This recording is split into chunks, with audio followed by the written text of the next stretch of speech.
Well, it looks like the days of the almighty dollar could be coming to an end.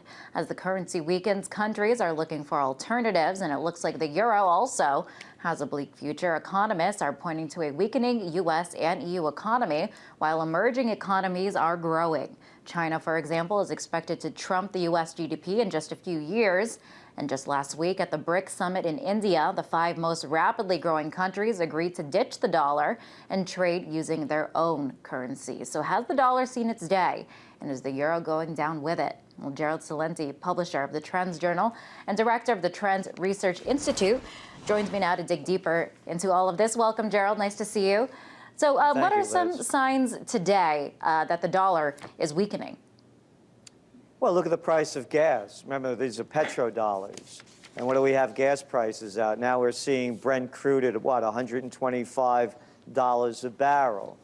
And what they're really doing is they're creating the same scenario that they did to blow up the bubble that ended with the real estate crisis and the financial credit crisis. So go back to 2000 and the NASDAQ crashed. What did they do? Well, after 9/11, Alan Greenspan began to lower interest rates to 46-year lows. Of course, the nation was in a recession, and they used that as an excuse. So they're doing the same exact thing now, only but a little differently, in the sense that now the Federal Reserve has said that interest rates are going to remain low essentially throughout 2014. And what are they doing? Well, now it's a different kind of bubble. So now consumers are again going into debt, losing their savings and borrowing more, building up more credit card debt. Student loans, again, more debt. What's fueling the equity markets? It's simple, low interest rates. So they're creating another bubble, and the Europeans are doing the same thing with their central bank by dumping, what, about 1.3 trillion euros into the banking system since the end of last year and loaning it out to banks at virtually no interest rates. So, of course, the BRICS want to come up with another currency because they know they're getting shafted. Now, the U.S. has a very big debt problem, as you just mentioned, but there's also this crisis in the Eurozone. Which currency do you think is in more trouble? I think right now the Eurozone is in much deeper trouble. But again, it's relative. It's which one is going to go first. And Liz, when you read the quote by Dilma Rousseff, the president of Brazil, at the BRIC meeting recently, she said, quote, "It will not be overcome simply through measures of austerity, the crisis that started in the developed world, or fiscal consolidations and depreciation of labor costs, let alone through quantitative easing policies that have triggered what can only be described as a monetary tsunami, has led to a currency war, and have introduced new and perverse forms of protectionism around the world."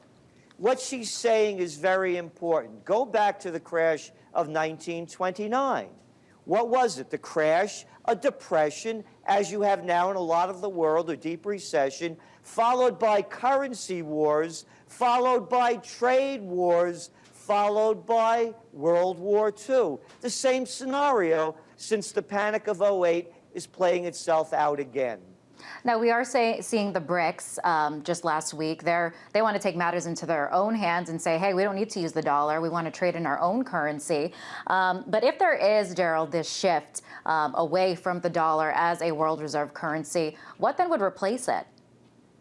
Well, again, probably a basket of currencies. And oddly enough, Zolnik, the head of the World Bank, who about 2 years ago came out and said that there should be a basket of currencies, of which gold should be part of it, has also come out in favor of the BRIC nations deciding that they want another finance vehicle. He said, quote, "I'm enough of an economist that I'm not a monopolist." So something new is going to be created. And it's very important that the dollar became the reserve currency after World War II with the Bretton Woods Agreement.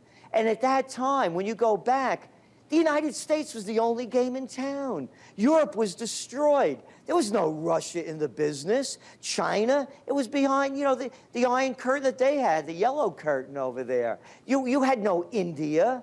Brazil, what was Brazil doing? This is a whole new world. It's beyond a post-World War II world. It's a 21st century world. And the times definitely are changing, especially with the U.S. Now not as powerful as it once was in terms of the economy, at least. And we see the BRICS nations, their economies are growing at a very rapid rate. So, Gerald, how soon, if we do see this shift to a different world reserve currency, when would that happen? I would expect it to happen after the presidential elections. They're going to do everything they can to try to keep this going and to try to soothe any kind of ripples coming from around the world. But, this is much bigger than just a dollar crisis.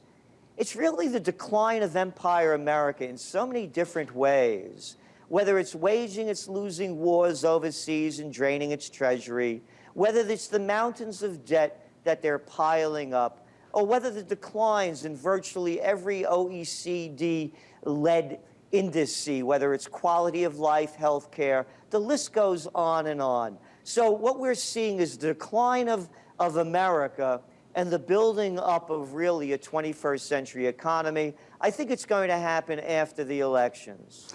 Now, ultimately, what would this mean? Because, economists are talking about what the implications of this could be, but why should the average U.S. citizen care if the dollar is no longer the world reserve currency? What are the implications for everyday Americans? It's the lowest standard of living. It continues to decline, and the price of everything costs more. The United States, of course, like the Eurozone, has the leverage to print its own money. So the more that they print, the cheaper, the less the value.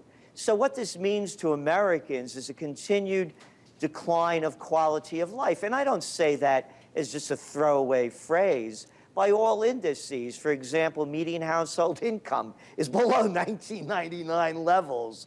When you see the decline of the decline of real wages over the last quarter, it's one after another. So that's what it means. And speaking of quality of life, Gerald, what kind of plays into that as well is gas prices?